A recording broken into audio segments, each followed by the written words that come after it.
What is good, guys? It's Ray J back with another video, and this one will break down what's going on with Tesla stock, what you should be watching for moving forward. I'm also going to talk about the overall market, how the technicals are looking so far. Something very big that's going to be happening for tomorrow is we have the FOMC meeting. There's some very big earnings coming out very, very soon. But before I break things down on all this information, before I get into any more details, let me just mention a couple of things before starting. Firstly, I am not a financial planner, so make sure you take none of this as financial advice. And also, if you guys can, please check out the Webull link, which is down below and in the description. If you sign up for Webull, the link down below and deposit any amount of money into the account, you are guaranteed up to 12 free stocks. The offer ends very soon, in just about 8 days, so check it out before they run out. With that out of the way, let's get on with the video. All right, looking at Tesla's things looking relatively weak today. Once again, Tesla ended up getting a drop in the morning. I was predicting it would drop, but then try to get a bounce intraday around like 268 or so. Instead, this thing ended up dropping even lower to about 265, and then it bounced. That was the next important level. However, it wasn't that horrible for Tesla because had we broken, 265, that would have been pretty bad for the stock. This thing could have dropped a lot more if that was the case, because the Bears would have taken advantage of this and they would have smacked it a lot harder because the algorithms would have just, adjusted to that. But then what happened was instead we got the bounce off 265 and Tesla's been trading very sideways, very boring since. And now it's trying to sell off a little bit as the market's slowing down as we're approaching the end of the day, but nothing too crazy has been going on. So let's break down what's happening to the market. How is the market performing? Why is the market up the way it is? Well, so far, when it comes to earnings, like I told you guys in the morning, most earnings were pretty decent for like Walmart and Verizon, and the list goes on. But now we have Microsoft and Alphabet, aka Google, coming out very soon. If we get some strong earnings from these companies, the market could continue to pump tomorrow, maybe just a little bit before getting more sideways price action approaching FOMC. If we get bad earnings from these companies, this could cause the market to gap down, so make sure you're prepared for this just to be safe. Expect a big reaction in the after hours today, and then we're going to see a small reaction or like a nice reaction also like on Wednesday, at least part of Wednesday. But then, like I said before in my previous videos, I'm not expecting too much craziness for Wednesday. So yes, we make it a reaction to like Microsoft and etc. in the morning, but then after that, for the first like hour or so, yes, the market could be a little volatile, but then after that, I'm expecting a big slowdown, and the market's going to trade very sideways. I would say after like I don't know, maybe around like 10:30 a.m. Eastern time, 1 hour after the market opens. The market's going to turn very sideways and very boring tomorrow. Okay, that's what typically happens on these FOMC days. And then once the data comes out for the rate hike decision at 2 o'clock p.m. Eastern time, we're going to see a big move by the market. The market's going to go crazy. So it's going to start off very weak and slow because it's going to get crazy after 2 p.m. Eastern time. Then we have Jerome Powell speaking around 2:30 p.m. Eastern time, New York time. What he says is going to cause lots of volatility, so make sure you're ready for that just to be safe.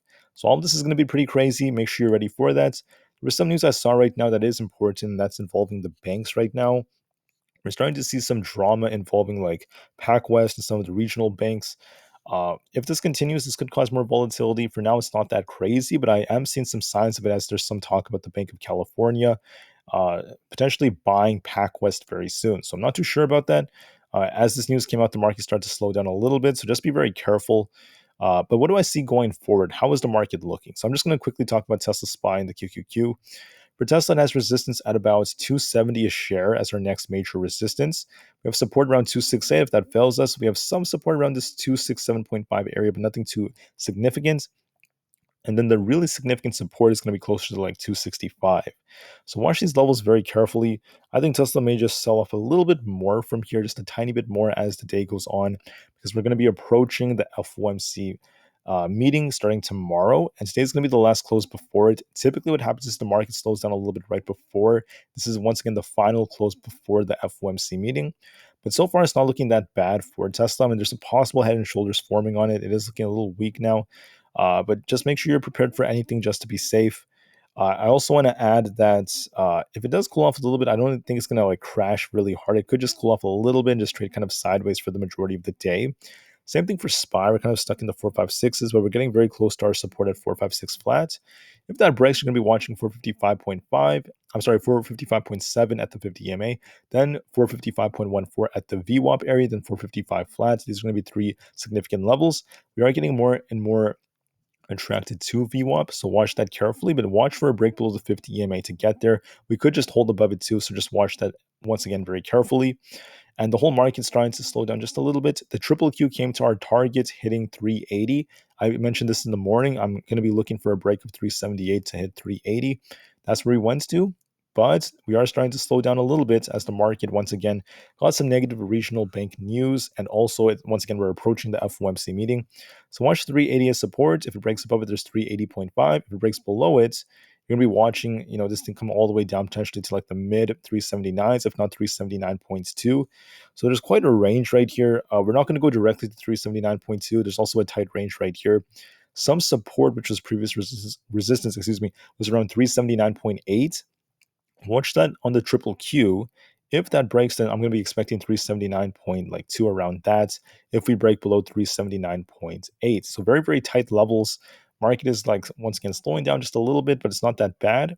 And besides that, I think I went over almost everything I wanted to go over. Nvidia made the move that we predicted. I was predicting this thing would go up to 458 to 460 today, and that's what happened. So far, the market's still looking quite decent, not really that bad whatsoever, but we're going to have to wait and see what happens with Jerome Powell speaking and their earnings. So be very careful. Now, if you want to hold your options overnight with Microsoft and Google announcing earnings, that's your choice. You could be my guest.